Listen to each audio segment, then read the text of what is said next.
I recently read a very traditional Catholic magazine that had an article on why Catholics cannot believe in the theory of evolution because it suggests that suffering and death preceded original sin and that there were human-like species that did not have souls. This would be contrary to church teaching. Can Catholics, he asks, reconcile believing both in the biblical story of creation and the theory of evolution? And this is unsigned, okay? So what about that? Okay, yes. Oh, yeah. The answer is yes. First, with respect to the scientific grounds of evolution and Catholics' ability to believe in evolution, there are two major works which you should be aware of. The first one is an encyclical called Humani Generis by Pope Pius XII. Now, in that encyclical, Pope Pius XII indicates, right, he's uncertain whether evolution is right or whether it's wrong. He doesn't know. He doesn't pretend to know, but he does allow Catholics expressly in that encyclical to believe in evolution so far as scientific evidence supports it. And, you know, with the condition, and this is an important condition, that we do not become what might be called biological and physical reductionists.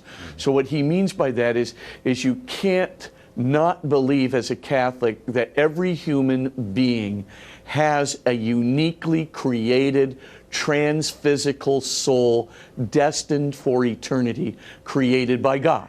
You can't deny the existence of a soul in order to believe in evolution.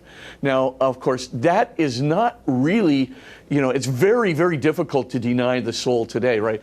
As I've talked about in previous episodes, near-death experiences, which we'll talk about in the future, right? There is a lot of evidence that you have a transphysical soul. And there's a lot of other evidence for your transphysical soul, right, that comes from what's called philosophy of mind in a variety of other areas. But for the time being, right now, yes, you can, according to Pope Pius XII, so long as you don't disbelieve in a transphysical soul, you can believe in evolution so long as science supports that. Later, I believe this is 1989, St. John Paul II did a presentation to the Pontifical Commission on Science, the Pontifical Academy of Sciences. Now, I may surprise you to know that there is a Pontifical Academy of Natural Sciences and that there are lots of Nobel Prize winners that belong to that Pontifical Academy. Anyway, the Pope, St. John Paul II, did actually give a presentation saying that it looked today as if the evidence for evolution was becoming, you know, there was such a preponderance of it that it was no longer just a hypothesis, but that it was a tenable theory that Catholics can believe in. So he elevated it literally from a hypothesis, which Pope Pius XII said an acceptable hypothesis, now to a tenable theory, and that you can get that letter and presentation of St. John Paul II. You can get that right on Google. Just put evolution, John Paul II, Pontifical Academy, you'll get the whole thing. It's striking, really, how far St. John Paul went. Now, getting back to your argument, you know, it sounds like there's a direct conflict, right, between the idea that, you know, there was no suffering, you know, in you know, evolutionary theory. Where theologians are going today, and I think where St. John Paul II wanted to go today, was, you know, to the idea that what we're talking about is a natural, you know, tension, and not only tension, but even a natural, you know, difficult conflict between the human person and nature itself that arises out of original sin. That's the way that theologians would explain the problem, you know, of you know, it's a kind of an additional kind of suffering. It's an enhanced kind of suffering that belongs to a rational being.